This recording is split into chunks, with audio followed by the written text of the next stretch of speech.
السلام عليكم ورحمة الله وبركاته. قلب وناكسن مرتي شرفتا وزيركا بحضة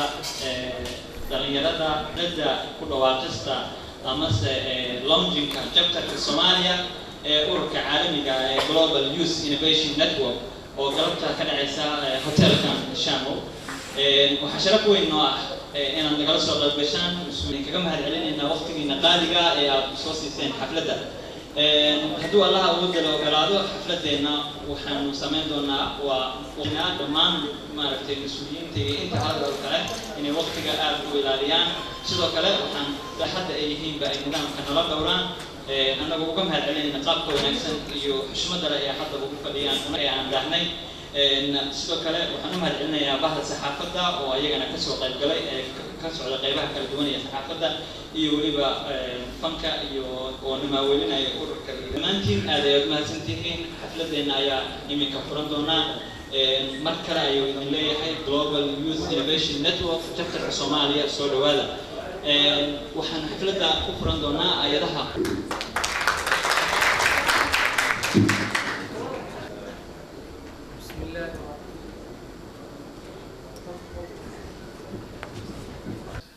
mabaadi'da uu ku dhisan yahay anigoo isla markaasna ay iga dambeyn doonaan xubnihii Soomaaliya laakiin taariikh ahaan aan bal wax yar idin kaga taabto waxa ururkani uu yahay Global Youth Innovation Network waxa lagu aasaasay wadanka Benin 2010kii hase ahaatee ururku wuxuu helay aqoonsiyo caalami ah isla markaana wuxuu ka dhismay in ka badan 80 wadan oo adduunka ka dhisan oo adduunka kamid ah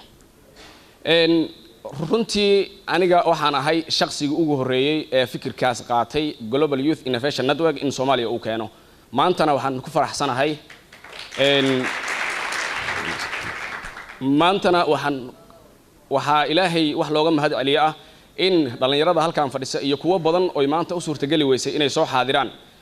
in ahdaaftii iyo mabaadi'dii iyo qasdigii ururkan uu lahaa ay qaateen ayna diyaar u yihiin inay la jaan qaadaan dhalinyarada adduunka ayagoo isla markaasna ku dadaalaya inay u dhaqmaan ama ay xaqiijiyaan ahdaaftii ururkan oo u dhisnaa waxaan si qaas ah aan ugu mahad celinayaa dhalinyaradii Soomaaliyeed ee markii Soomaaliya aan imid anigoo kaligay hadafkan wada aan arintaas inta ka dhaadhiciyay aqbaleen u sharaxay maanta diyaar u ah bal aan badhihi karo inay iiga dhibaato badan yihiin oo dadaal badan ay u galeen inay ururkan hadafkiisa ay qaadaan isla markaana ay xaqiijiyaan waxaan aaminsanahay dhalinyarada arintaas qaaday maanta xambaartay arintaas in ay yihiin kuwii mudnaa maxaa yeelay markaan aniga Soomaaliya imid cid gooni ah oo gooni aan ula xiriir ma jirto balse waxaan sameeyay urur dhalinyaro oo kasta oo aan aaminsanayn ama dadkii dhalinyarada arrimahooda involverka ku ahay ayaan waxaan 27kii bishii December 2003 aan ku casuumay hotelka Beder halkaas oo dhammaan aan ugu sharaxay waxa ururkani uu yahay iyo cidii ka qayb qaadanayso ka urur ahaan uga qayb qaadanayso waxaan ka wadaa partnership ahaan la noqonayso iyo cidii hubin ka noqonayso iyadoo shakhsi ah arintaas anagoo markaas beegsanaynay processka aan maraynay oo waxyaabo badan oo requirements ama shuruudaha la iskaga baahnaa darteed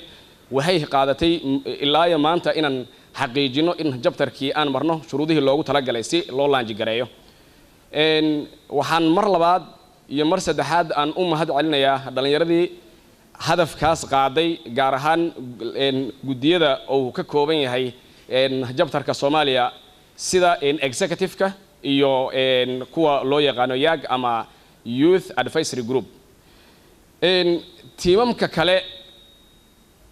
ayagana aan wali aan dhismin waxaan ayagana aan xaqiijinaynaa insha Allah in aan xaqiijino oo aan dhisno si aan ahdaaftanadu ay tahay degmo Soomaaliya kamid ah in laga helo Global Youth Innovation Network oo shaqaynayso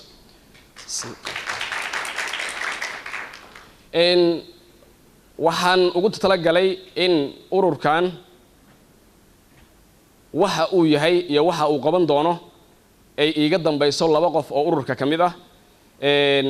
ayagaana kulli sheegi doonaan xubnaha ay yihiin iyo qaybta ay ururkaasi ay ka yihiin waxaana rajaynayaa inay si faahfaahsan ay u sii sharaxaan balse wayno furantahay salaamu alaykum shacab bixintooda ay ka socoto kusoo dhawow Naima kasoo qayb galka nagala soo qayb gasheen xafladan furitaanka mid kale waxa iskugu imaanay xafladeena furitaanka ee gain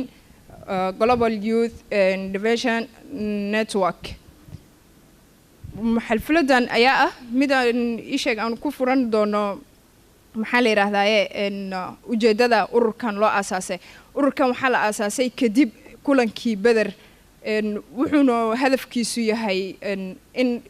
dhalinyarada Muqdisho wadan walba waxa jira waxa hormariya dhalinyaradiisa waxaana dibdhiga dhalinyaradiisa dhalinyaradena yaa ah wadankeena waxa dibdhigi kara hormari kara markuu noo keenay dhowr rayaan waxaan la qaadanay inaan ururkan hormarino oo gacan siino sidaan uga shaqaysiin lahayn ururkan waxa ilaahay mahadi ah inaan ku guuleysanay kulamo badan oo mutadawacnimo ah qof nagu jiro naga mid ah oo lacag lagu siiyo masa ii sheeg ay ka soo gasho khidmad naguma jiro saas darteed ayaan waxaan u istaagnay inaan garab siino si mutadawacnimo ah ururkan yaa wuxuu ku saabsan yahay inuu siiyo si mutadawacnimo ah dhalinyarada qaybo badan uu ka dhiso sida businesska iyo ganacsiga xirfadleyda beeraha maxaa la yiraahdaa dhinacyadaas oo dhan inaan gacan ka geysano ii sheeg qaab dhismeedkeeda waxaan dhammaan soo dhaweynaynaa dhalinyarada u baahan ururkan inay ku soo biiraan ha noqdaan si group ah oo ayagoo horey group ahaan u dhisnaa hadday yihiin qof fardi ah waa haddii shuruudaha u degsan ururkan laga helo waxaan ku soo dhaweynaynaa si gacmo furan ah ururkan yaa Soomaaliya isheeg ka dhisan yahay dhowr gobol oo Soomaaliya kamid ah yaan ku magacawnay inta aan wadnay si mutadawacnimo inay u sii shaqeeyaan si volunteernimo ah wuxuu isheeg ka dhisan yahay Beledweyne Baydhabo meelo badan aan ka magacawnay yaa jira ururkan waxaan leeyahay assalaamu calaykum waraxmatullaahi wabarakaatuh oo iyadana faahfaahin naga siinaysay maadaama ay tahay xafladda ku dhawaaqista ururkan waxaan isleenahay waxaa muhiim ah in dad fara badan la fahamsiiyo wax ururkan yahay iyadoo ay sida ay dhalinyarada sheegeenba ay u furan tahay inay kusoo biiraan ururka sidoo kaleeto waxaan rabaa inaan isagana fursad kala siiyo Ibrahim Aadan Cali samow oo isagana ka tirsan ururka si uu bal halkan uga yiraahdo waxaan halkan ka salaamayaa dhammaan qaybaha bulshada oo ka soo qayb gashay xafladda furitaankan Global Youth Innovation Network oo adduun ka jiro ilaa iyo 80 dal marka Global Youth Innovation Network sidiisaba fikradiisa waxay bilaabatay xilli magaalo ku taasho wadanka Colombia la yiraahdo Cuernavaca ay ka soo qayb galeen workshop loo qabanayo dhalinyaro markaas kadib dhalinyaradii workshopka loo qabanayay ayaa waxa wakiilo uga yimid laba hay'adood oo caalami ah hay'ad la yiraahdo Belfast Stocks hay'ad kale la yiraahdo IFAD ama International Fund for Agricultural Development markaas waxay ku fikireen ay ka doodeen fikradda ah sida ugu wanaagsan oo fursad loogu abuuri kara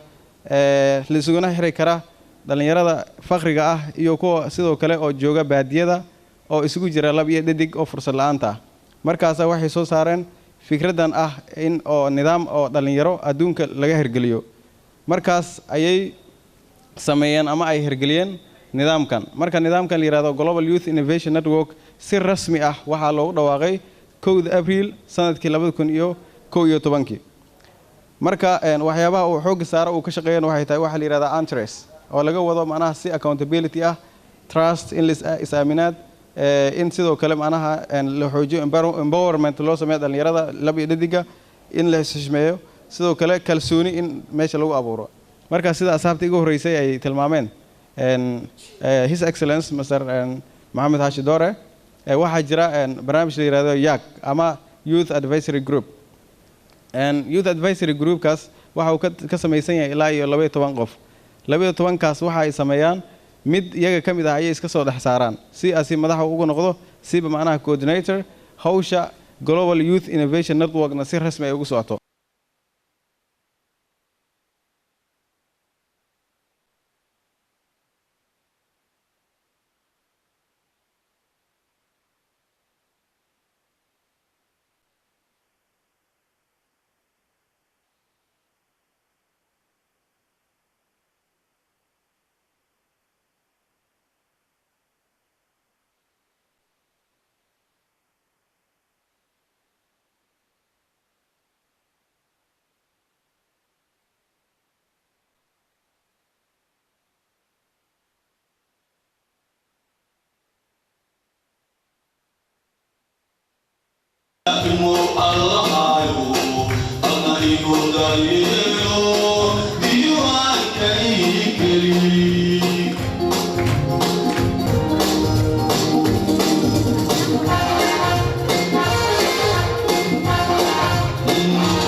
koobi karin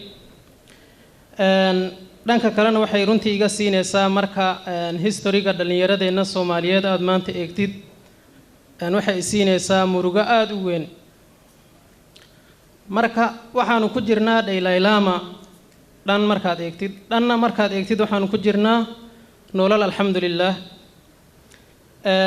runtii horta dad idinka wanaagsan ma jiro ku bishaareysta dad idinka wanaagsan ma jiraan because you are Somali wadankaaga joogtaa dalkaaga joogtaa cid ka wanaagsani ma jirto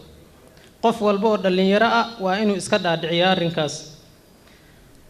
taasina waxa dareemi karaa runtii qof dalka dibadda uga baxay ama wadamada jaarka tagay ama meelaha kala tagay dhibaatada Soomaalida arkay ama meel kale oo gobolada kamida qofkii markuu maro wuxuu arki karaa runtii dhibaatada iyo rafaadka ay Soomaalidu ku jirto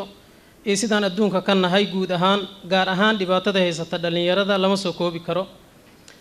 iyadoo tii ay taasi jirto ayaa dalkeenni waad garanaysaan uu naga burburay dhibaato badan baa na soo martay kadib haddana adduunku way baabi'i lahaayeenba intan lama noolaadeen lama socdeen lama maxaan ku idhahdaa wax lama qabsadeen waxaan runtii ku faraxsanahay markaad aragtid dhallinyarada muqdisho gaar ahaan waddanka waxaa weeyaan maskaxdiisii iyo wadnihiisii caasimaddii dhallinyarada ku nool noloshayda intaan jirayba waxaan maqli jiray uun dagaal iyo rafaad iyo dil iyo balaayo ka dhacda markaad dalka timaadid ood magaalada eegtid oo dhallinyaradii saas u fiirisidna waxaad arkaysaa qaar jaamacada u socda qaar ganacsi sameeya qaar nolol kala sameeya qaar horumar ku jira qaar internetka isticmaala different things marka taasi waa taas inaan idinku dheereeyo ma doonayo insha allahu tacaala dhowr qodob un baan ka odhan doonaa halkani waxaa ka mid a intaasoo dhallinyaro ah waxaanu ku caqliyeysanay oon soo kacnay waddankeennaoo bilaa dowlad ah ama aan qaxootinahay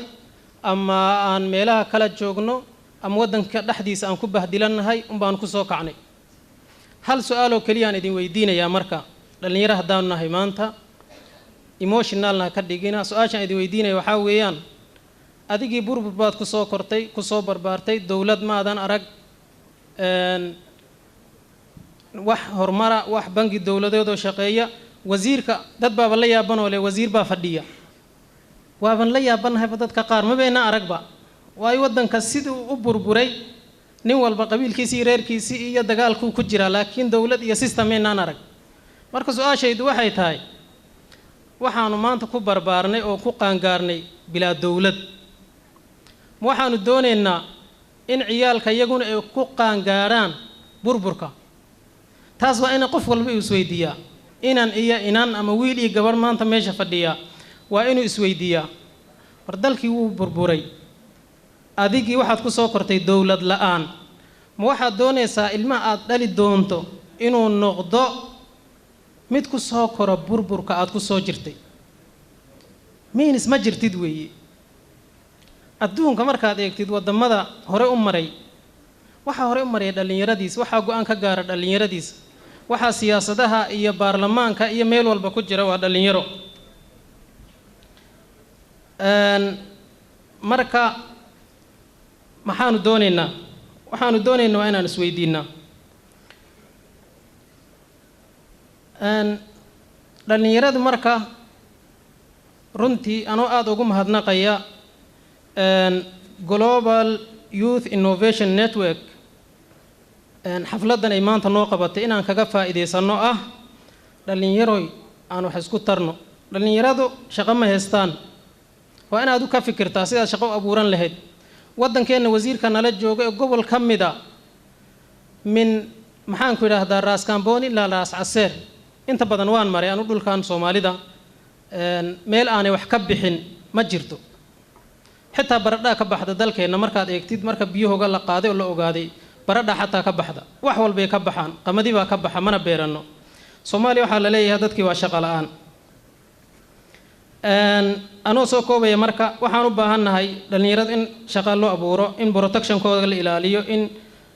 policy participation ay noqdaan inay leadership ka qayb qaataan inay noqdaan maaragtay dad ayag wax soo saaro oo wax ku soo kordhiya runtii aad baan u mahadnaqayaa markaad eegtid waddamada ay dhallinyaradu ku xidhan yihiin waqtiga igu yar markaad eegtid meel walba waddan aanay dhallinyarada soomaaliyeed ku xidhnayn maanta way yartahay marka biliis waxaan marka dowladda iyo idinka codsanayaa dhallinyaradeenna si aan bal change u samayn lahayn si aan isu weydiin lahayn adu burbur baad ku soo kortay waddankiina ma waxaad ku soo maaragtay ilmaheennan waxaan u doonaynaa inaan burburkaas mid la mida maaragtay ay noogu koraan wassalaamu calaykum waraxmatullah socday sida uu maaragtay dhalinyarada iyo dhammaan u baraarujiyey waan ugu mahad celinaynaa haddaynu nahay Global Youth Innovation Network talooyinkiisa iyo aragtidiisana inaan qaadanaa rajaynaynaa aad ayaad u mahadsantihiin mar labaad waxaan idin leeyahay soo dhawaada waana mahadsantihiin xafladeennii waqtigeedii ayay ku socotaa annagoo sida brotocoolka u yahayna siin doona qofka ugu maqaamka sarreeya oo ah wasiirka beeraha oo maanta nala fadhiya ka hor marka هذا ما أسد بسم الله أفرش شيء رنتي أنا إسلاها هاي ماشان مهم بكتهين لقده أيان ربا إن الإرهاذو ومركب أوه الرئيسة آدي أمهات سنين ضد كي فكر كان لها سون أبابلي intan oo da'yara oo Soomaaliyeed oo isugu yimid in da'yarta Soomaaliyeed ay talaabo runtii mustaqbaliya ay ka wada hadlaan ayna ka wada shaqeeyaan waayo ma badna Soomaalidu inay mustaqbalka inta isaga yimaadaan ay ka wada hadlaan aad iyo aad u mahadsantiin qodobka labaad waxa uu yahay Soomaaliya dhaqan uma leh in ay abaabulnaato oo ay isu diyaarido mustaqbalka soo socda macnaheedu markaan saas leeyahay waxaad u fiirsataa Soomaalidu waa xoolo dhaqato iyo beeraley dhaqan waxaan u leenahay qof walba wixiisa inuu ilaashado waxa naga dhaxeeya inaan ka wada shaqeynana waxay u baahan tahay dhaqan aad u fog iyo ilbaxnimo Soomaaliduna hadda ay bilow tahay inay fahmaan waxa ay tarayaan in la midoobo masaalixda caamka ah laga wada shaqeeyo inta la isku raacsan yahay la qabto wixii lagu kala duwan yahayna waqti la siiyo intii lagu fahmi lahaa sida darteed da'yarta halkan fadhida oo fursada u leh Ilaahay doo cimri siiyo badankood in ay ka fakaraan inay bartaan waxa hadda bilowday waxay u baahan tahay barasho dhab ah waayo dhaqan aad ka dhaxasheen oo dib ugu noqonaysiin ma jiro ayaan filayaa hadaan khaldanayn sida darteed abaabulnaanta naftirkeeda ayaa waxay u baahan tahay in wax laga barto ummadaha kale ee faa'iidada ka helay in la ahaado dad abaabulan abaabulka waxaan ula jeedaa macnaheedu kelmadda qalaad ee dhahaysa be organized waa wax aad iyo aad u muhiim ah hadii abaabulnaanta aan si xun u isticmaalo sida darteed aad baan idin kula talin ururkan iyo ururo fara badan oo loo baahan yahay oo da'yartu ay ka shaqeeyaan caalamka in hawshaas loo istaago loona qaato in aan wax ka baranayno oo aan khaladka lala yaabin oo khaladka dib loo dhigo wixii aan la isku raacsanayn intaas waa inta iga talada ah waxa soo haray aniga xirfadda hadda aan ka shaqeeyo waa xafiiska rugta ganacsiga Soomaaliyeed sida darteed kelmad baan idin ka leeyahay dhinaca ganacsiga iyo dhalinyarada waxa ayna tahay Soomaaliya waxa ay saxiixday waqti aan hadda maalmo laga joogo xuquuqda shaqada iyo shaqaalaha ayay saxiixday waana waqti dheer kadib ay arintaas Soomaaliya ay saxiixday sida darteed xuquuqdaada waxay u baahan tahay ibni aadmigu inuu dalbado xuquuqdiisa ay u baahan tahay ma jirto xuquuq adiga oo iska jooga lagu siinayo haba yaraatee ma jirto maadaama maanta aan soo aqbalnay shuruucda caalamiga ah ee xuquuqda shaqada iyo shaqaalaha sida darteed inay da'yartu u istaagaan oo ay dalbadaan xuquuqdooda inay dalbadaan ayaga oo abaabulan una maraya ururada noocan oo kala ah aad iyo aad ay muhiim u tahay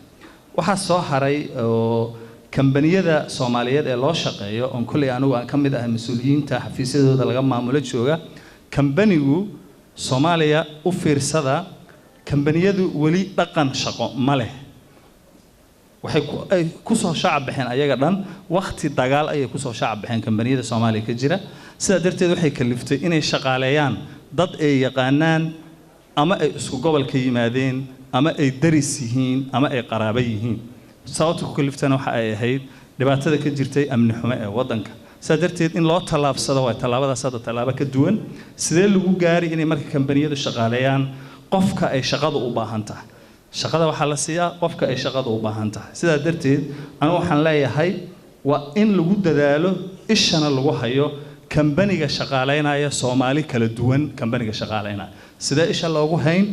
waxaan wax ka iibsanaa aniga kambaniga dad kala duwan shaqaaleynaya hadduu service iibinayo iyo hadduu wax soo saar iibinayo sida darteed kambanigu uu dareemayaa naftirkiisa oo waxa loo baahan yahay bulshada inay garato $10 oo haysato adigu meesha wax uga gadanaysid $10 xukuntaa hadaa rabtana kambaniga adeerka wax uga gado sida darteed adeerka bisa shaqo ku siinaa hadii kale $10 waxa wax uga gadataa kambaniga dad kala duwan oo ay shaqada u baahan tahay kambaniga shaqaaleynaya arrinkaas aad iyo aad muhiim u yahay in lagu baraarugana waa loo baahan yahay waxa kale oo jira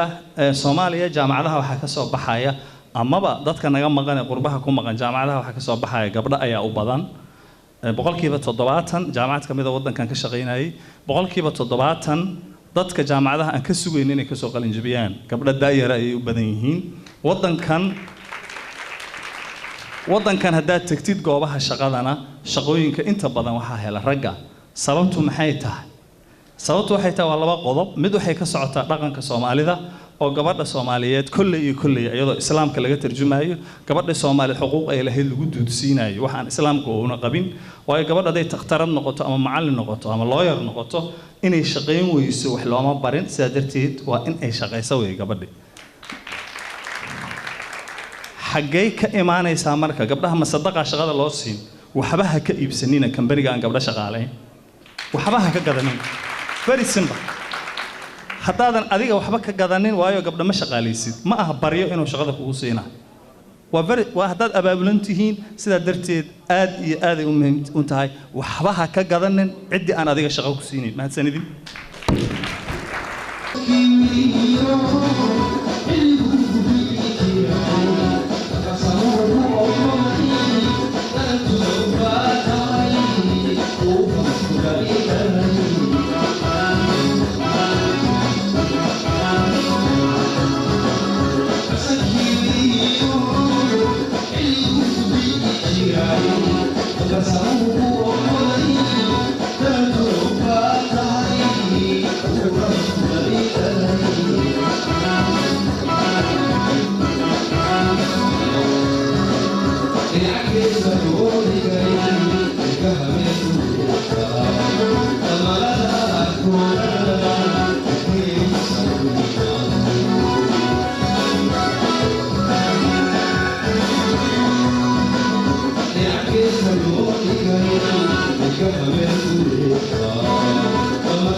daymada sideedii waxay dunida u wagi dembiliyada jira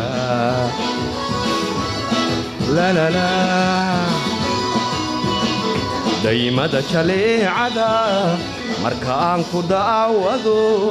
qalbigaygu diirsada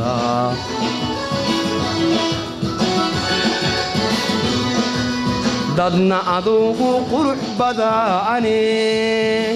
deegaanta robkiyo adaa doogna ka udgoon dadna adugu qurux badaanay deegaanta robkiyo adaa doogna ka udgoon dumarna waa adoo qura doqna waa kan igu jira duntuna igu kaa xiran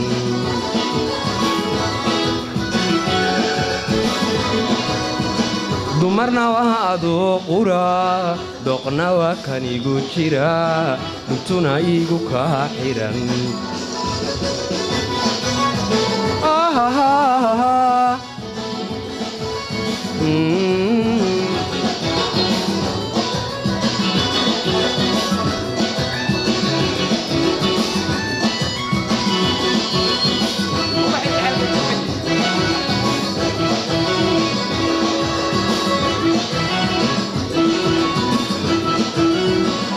xidigii dagaariyo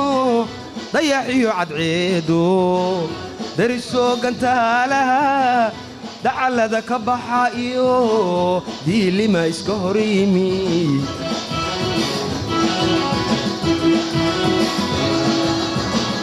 xidigii dagaariyo dayaxiyo cadceedo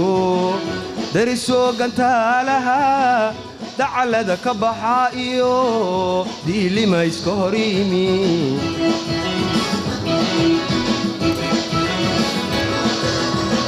daaheen dhammaano dhulka meel ka wada degay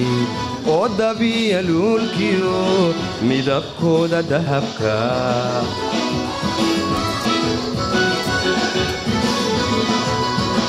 daaheen dhammaanu dhulka meel ka wada degay oo dabiya luulkiyo midabkooda dahabka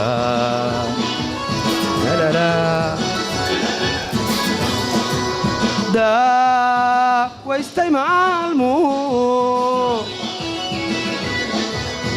dan wadaag shucaacule daawaystay maalmo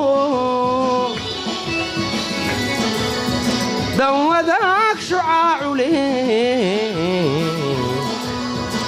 sagal yaroo da'aayo dusha caad isaga maray sagal yaroo da'aayo dusha caad isaga maray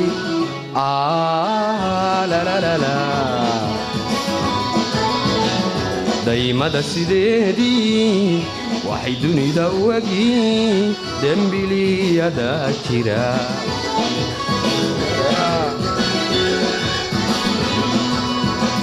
daymada sideedii waxay dunida u egyiin dembiliyada jira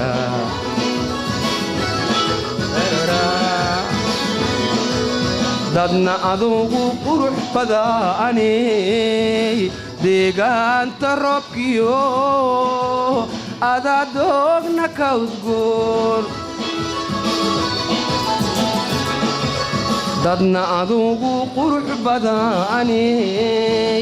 deegaanta roobkiyo adadoogna ka udgoon dumarna waa adoo qura dooqna waa kanigu jira untuna igu kaa xiran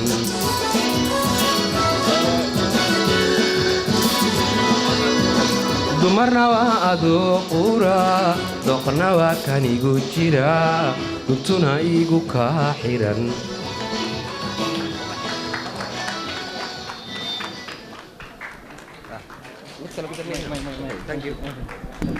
wasiirku waa noo soo xiri doonaa insha allahu iyo weliba civil society-ga master sharwac laakiin waxaan rabaa inaan ka hormariyo laba khudbad oo yar yar oo kooban oo 2 daqiiqo midkiiba ah Somali Peace Brothers master galad ayaan u yeekum waraxmatullaahi wabarakaatu salaan kadib waxaan ku faraxsanahay inaan ka soo qayb galno kulankan anoo ka socda ururka dhalinyarada Somali Peace Brothers xibinna ka ah haddana dalad weyn oo ay ku midaysan yihiin 57 urur oo la yiraahdo Soyu oo fadhiyana aan jeclahay inuu fadhiyo gudoomiyaheedii Shucayb Cabdullaahi Xasan waxaan leeyahay anoo ku hadlaya magaca ururkayga iyo magaca dalada aan ka tirsanahay waxaan soo dhaweynaynaa Global Youth Innovation Network waxaan leenahay soo dhawaada waxaanan doonaynaa inaan la shaqeyno waxaan ka mid ahayn ururadii lagu casuumay kulanka ugu horeeyay ee lagu dhigayay بدر وأنا قادني وأنا لا شقيني وأنا لا شقي دونا وحنا رجعنا إن شاء الله دلنا يرد إنه يقول قارن وأنا مركب وجوه الرئيسي واحد شيء قرمده مذوبي أو عدل بايحبين كتاعي لكن وحواي كان وإسلا قرمده مذوبي يدين على دلنا يرده ودلنا يرده دلنا يحبين كي عالم كودن مركب وحنا لنا هاي وفرحات أسوه يتدلنا يرده الصوماليات وأنا هجان ونكسر النصوه يدي ما دام عن سبنارو يو وطشي يو فكر يو جناسي يو wax walba aan la sheer gareynayna dhalinyarada caalamka marka waxaan leeyahay gudoomiyaha ninka noo keenay barnaamijkan wuxuu noo sheegay in maalintii ugu horeysay ay kula tartameen gabar xitaa oo aan wadanka u dhalanin ee wadanka la u dhalatay ay kula tartantay qaadashada chapterka Soomaaliya gudoomiye inay ka noqoto marka asaguna uu la tartamo soo uu halkaas ka qaaday wuxuu ku mahadsan yahay maxamed xaashi dhoore waan uga mahad celinaynaa waxaan leeyahay dhammaan soo dhawaada waana mahadsantiin assalaamu calaykum waraxmatullaahi wabarakaatu بسم الله الرحمن الرحيم رب اشرح لي صدري ويسر لي أمري واحلل عقدة من لساني يفقه قولي أما بعد أنا هر لو ما هذا محا هر الله الله سوما سنين waxay tahay Global Youth Innovation Network kusoo dhawo Soomaaliya kusoo dhawo dalada Soyu ay ku midaysan yihiin ururada dhalinyarada Soomaaliyeed oo ilaa hadda registrationada aqbalaysa iyadana anigoo ku hadlaya magaceeda waxaan leeyahay waxaan si buuxda oo idinla shaqayn doonaa dhammaan arrimaha youthka ee horumarka leh. intaas waxaan ku darayaa arinta volunteerismka ayaan rabaa inaan uga faa'iideysto dhalinyarada meesha iskugu timid. waxay tahay haddii aadan adigu wax qabsan cidna wax kuu qaban mayso. waddankan wadooyin ka mid ah ayaa waxaa lagu dhisay adna dhagaxa adna dhoobada kaan dhisino dhaxal kuma lihid. haddii aadan maanta waqtigaaga iyo cilmigaaga iyo maxaan ku dhahayay hantidaada iyo maalkaaga iyo naftaada aadan wax ku darin beri waxaad ku sheegataa ma garan karo aniga. sidaas darteed waxaan leeyahay ka shaqeeya arrimaha volunteerismka, ka shaqeeya arrimaha horumarinta dhalinyarada. waxaa kaloo aan magaceeda aan rabay halkan inaan ku xuso Global Citizen Corps oo iyadana Soomaali joogto. waa urur asagana la mid ah jiin oo kale Andamarsi Corps hoos yimaado. sidaas darteed waxaan leenahay Global Youth Network-yada caalamka ah inaan waxaan rajaynayaa aan ku yeelan doono fadhiyo. waxaan kaloo rajayn doonaa ururada bulshada next time oo shirar waaweyn ay dhacaan in kursigii dhalinyarada la banayn doono oo aan decision makerska aan ka mid noqon doono. taasina hal habeen ma imaanayso. waxay u baahan tahay isku duubni dheer, waxay u baahan tahay tashi dheer, waxay u baahan tahay isku xirnaansho badan. waxaa idin leeyahay soo dhowaada, galab wanaagsan. madaxdeydana si khaas ayaan u salaamayaa. wasalaamu calaykum waraxmatullahi wabarakaatu. waxaan rabaa qurbooyinkii ugu dambeeyey ayaan hadda siin doonaa inaan ixtiraam iyo wanaag fara badanna waa idinka muuqdaa, waan idinkaga mahad celinayaa. waxaan rabaa inaan ku soo dhoweeyo qaybo fara badan oo bulshada rayidka ayaa jooga, laakiin dadka ugu horeeya ugu caansan amase odayaashoodii ah ayaa maanta nala jooga. waxaan ku soo dhoweynayaa Cabdulaahi Maxamed Sharwac oo ah maaragtay bulshada rayidka odayaasha ugu cadcad. ku soo dhawow.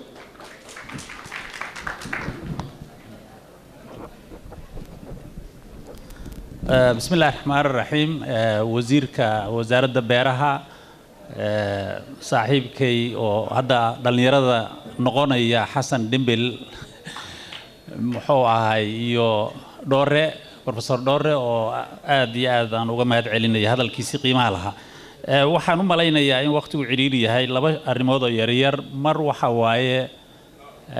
تلادي أو سوجد شيء عبدي أيان رواينا متكلا كدرو. midaasina waxa waaye waa run jeebkaaga ku xisaabtan oo wax ka gado cidii aad is leedahay dhalinyarada ayay wax tarayda aad bay u qiimo badan tahay taladaasi. talada kale oo wada waxa weeyaan waa inay dhalinyaradu dawladda iyo ganacsatada iyo ururada bulshada ku qasbaan in jaga kasta loo tartamo. jaga kasta in loo tartamo in lagu qasbo waay. tartankaasi inuu fursado badan oo shaqo abuura ayaan rabnaa oo laga baxo wiilka ama gabadha aad wax isu tihiin inaad ka dhigto maxaa shaqada aad siido adigoo aan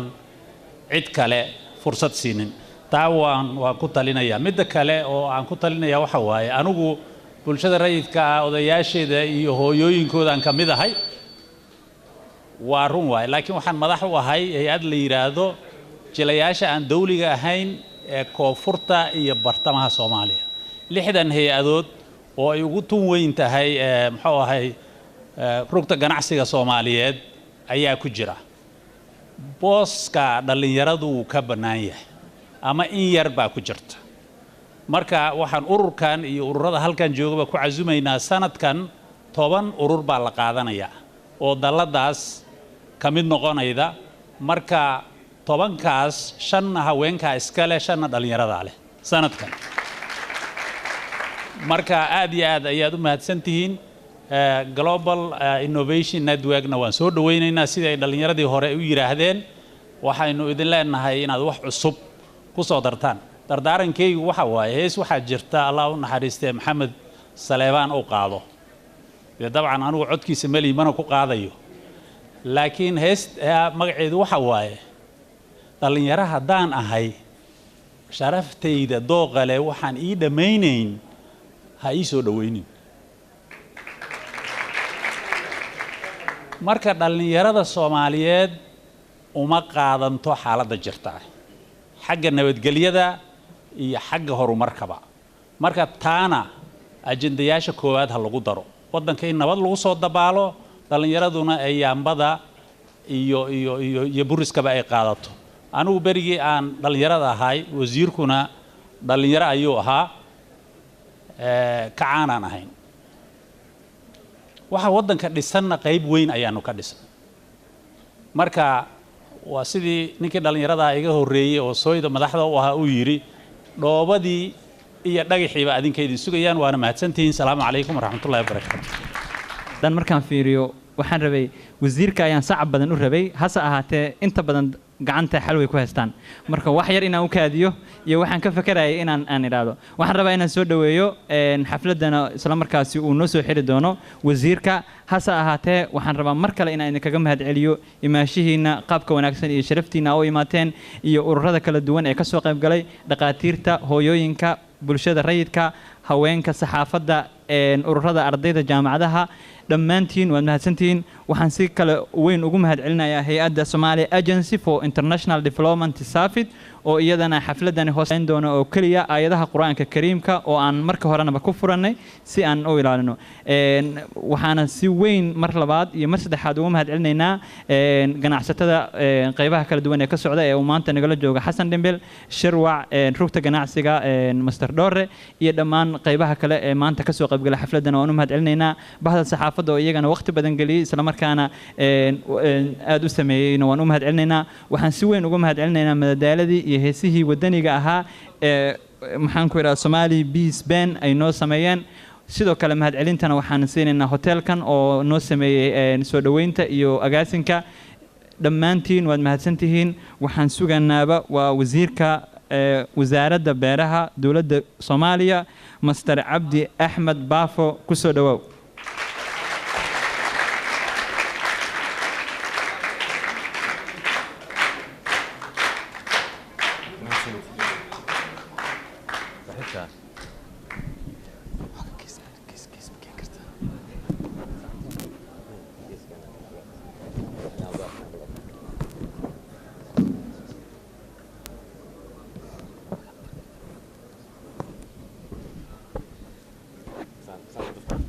بسم الله الرحمن الرحيم waxaan jeclaan lahaa inaan marka horeeto codsi yar ku bilaabo odayaashan hore fadhiya ha iska sii fadhiyeen laakiin dhalinyarada ka soo qayb gashay waxaan jeclaan lahaa kulligood inay kor u kacaan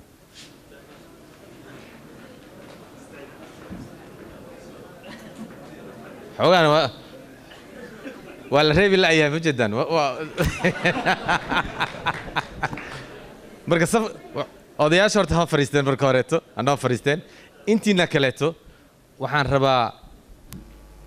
qofkii dhashay 1991 intii ka dambeysay ha fariista 91 wixii ka dambeeyay inta dhalataas ka fariisato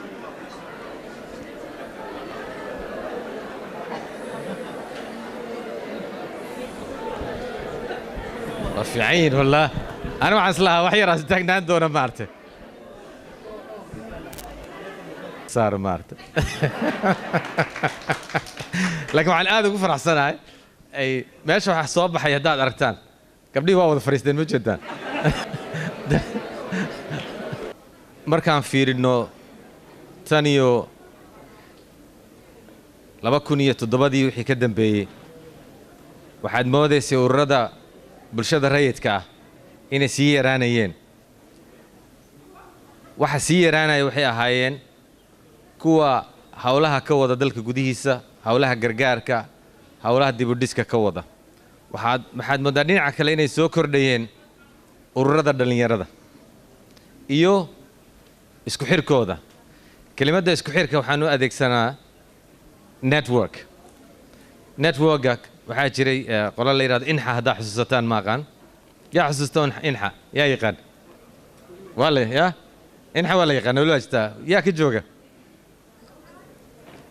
inxa qolo la yiraahdo taqaanaan maya isku xirka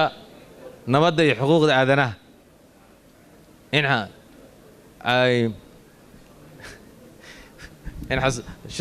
suuqay ka baxdaya in loo sheego يعني waxaa aad u soo kordhaya maartay ururada tan network-yada tan isku xiran iyo ururada dhalinyarada taasna waxay tilmaan u tahay abaabulka ka socda dhalinyarada dhexdeeda oo la is abaabulayo oo wixii dalka gudihiisa ku haray ay doonayaan in ay cod ku yeeshaan horumarka dalka sidii loo soo dalka loogu soo ridi lahaa dhabaha horumarka loogu soo ridi lahaa hadaayta waxaa laga dhawaajiyey shirwac iyo ay lahaayeen ha laga dhigo shaqo raadinta mid ku dhisan tartan ku dhisan maarta aniga taas waxay ii tahay sabab kale oo aan aad ugu faraxsanahay ururkan inuu jiro wasaaradda beeraha waxaa aad noo soo booqda dad beeraley ah waxaa kaloo noo yimaada dhalinyaro fara badan dhalinyarada faraha badan waa dhalinyaro ay odayaal wadaan oo shaqo loo raadinayo shaqadaasna waa shaqo la leeyahay hadda wiilkan waa wiil aan dhalay weeye hadduu ka soo baxay ama wuu ka soo bixi rabaa wiilkan adeer baanu ahay saasaa lagu keenaa maarta maanta wixii ka dambeeya qofkii isagoo oday isla socda ii yimaada meeshaan ku dacweyn lahaa baan aqaanaa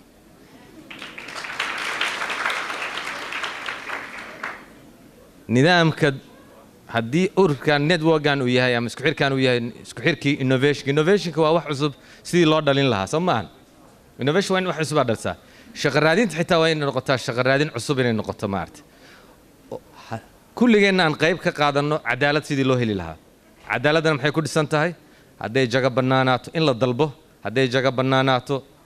in dadkao dhan loo wada wargeliyo oo la yidhahdo meeshaas waxaa ka bannaanaaday 3 4 5 hal jaga ka bannaanaatay dadkana loo sheegay inay araaji soo qortaan araajida markay soo qoranayaan maalintay ka bilaabayeen maalintay ku egtahay la sheego in la qabto guddi imtixaanka dadka qaada guddigaas inuu yahay guddi farsamo oo ka adag maartay hawshaas ka adag si cadaalad leh loo qaado qofkii ku guulaystaana la siiyo haddii dadkaas meesha ku guulaystay laba isku xigta ay noqdaan laba wada dhashay ay noqdaan in la siiyo maxaa jira markaas kuma ina imaan eex iyo qabiil iyo qaraabakiil midna kuma imaanine kartidoodii ku soo baxeen maarta yacni in saas loo aamino aan la dhihin meel walbana aan laga raadin 4.5 aan laga raadin oo lagu adkaysto dalkan wuxuu soo kabsan karaa oo keliya marka la helo dad farsamo ahaan ka adag shaqooyinka ay qabanayaan taasna waxay ku imaan kartaa oo keliya iyadoo la aqoonsado si buuxda faa'iidada aqoonta ay leedahay iyo xirfadda ay leedahay aniga waxay la tahay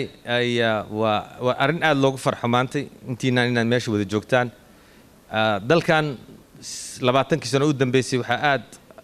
u sii kordhaya dadka miyiga ka imaanaya oo magaalada soo galaya maarta waxaana aad ugu batay magaalooyinkeenna dad dhalinyaro ah oo aad u badan oo ka soo buuxsamay meesha si aa ogtihiinna magaalooyinkan waaweyn beerana ma lahan xoolana ma lahan kuwa yaraa kalluumaysi laga heli karaa maartay meel laga kalluumaysta laga heli karaa haddaan kulligeen marka magaalooyinka isugu nimaanno yaa wax soo saarkii u jeesanaya waxa dhacaya waxay tahay waxaan ganacsigeenna iyo dhaqaalaheenna wuxuu ku salaysnaan doonaa markaa adeeg inaan samayno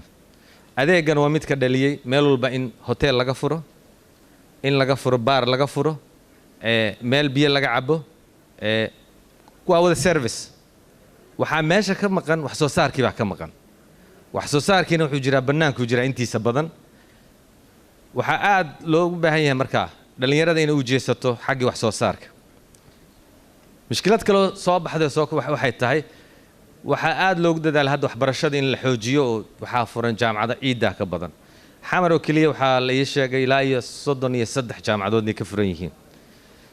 33 jaamacadood allah barakeeyo dhalinyaro badan ay naga hayaan waxbaa la bartaa laakiin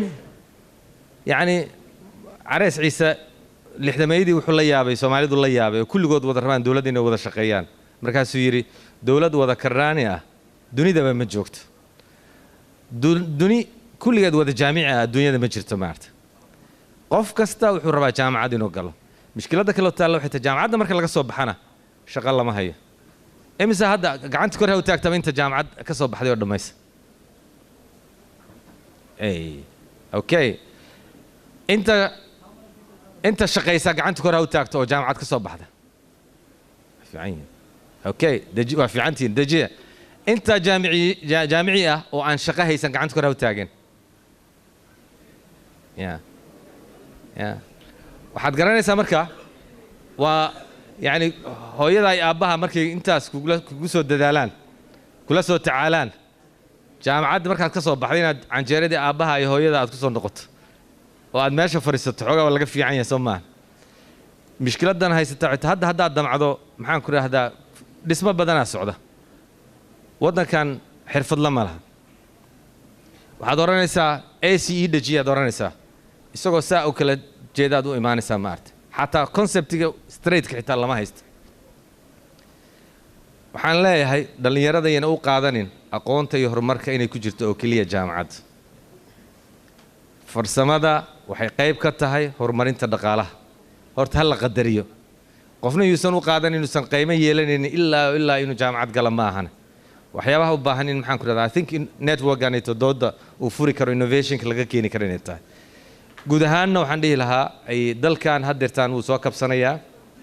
dawladdiisana waa dawlad tacbaana dhaqaalahaan iska tabardaran qof kastana wuxuu rabaa inuu shaqo ka raadiyo dawladdan dadka ma wada shaqaaleyn karto waxaa loo baahan yahay inaan u jeesano dhaqaale madax bannaan in la abuuro sida lagu abuuri karaana waxay tahay farsamada loo jeesto la is aruuriyo iyo maalgelin la helo ma taqaanaa oo la yiraahdo hal maalgeliyo la yiraahdo maartay dawladdana waxay idinka rabtaa garab ay idinka rabtaa garabka idinka rabtaa waxay tahay markii ay jidka saxa ku taagan tahayna in la yiraahdo jidkaasi waa jid toosan la yiraahdo haddii dhaliil ay jirtaan inaan laga qarinin loo sheego dawladdana lagu xirnaado haddii aan sidaas la helin dawladnimada si soo noqotaa way adkaanaysaa maartay waxaad arkaysaan hadda dhibka faraha badan oo taagan waa dhib siyaasadeed weey dhibka siyaasadeed wuxuu salka ku hayaa dib u heshiisiintii oo aan hagaagin marka meel kasta aad ka shaqeynaysaan iyo urur kasta aad leedihiin waxaad maskaxda ku haysaan xil inuu idinka saaran yahay dalkan inaad nabadeysaan inaad ka qayb gashaan meel walba meeshaad ka bilaabaysaan inay noqoto nabadeynta dhalinyarada inay noqoto waxaan u maleynayaa maqribkiina waa la gaaray waxaan jeclaan lahaa in aan xoogaa ku sii daro laakiin waqtigaan noo saamaxaynin waxaan aad idinkaga mahadcelinayaa inaad noo yeertaan halkan aan kala soo qayb galno ku dhawaaqidda ururkan aad muhiimka u ah waxa aan soo jeedinayaa casumaad aan u soo jeedinayo ururka iyo ururada kale oo dhalinyarada meesha jooga in ay noo yimaadaan wasaaradda beeraha oo ay presentation ka sameeyaan halkaasna ay xiriir la yeeshaan farsamayaqaanada iyo aqoon-yahanada beeraha waa mahadsantiin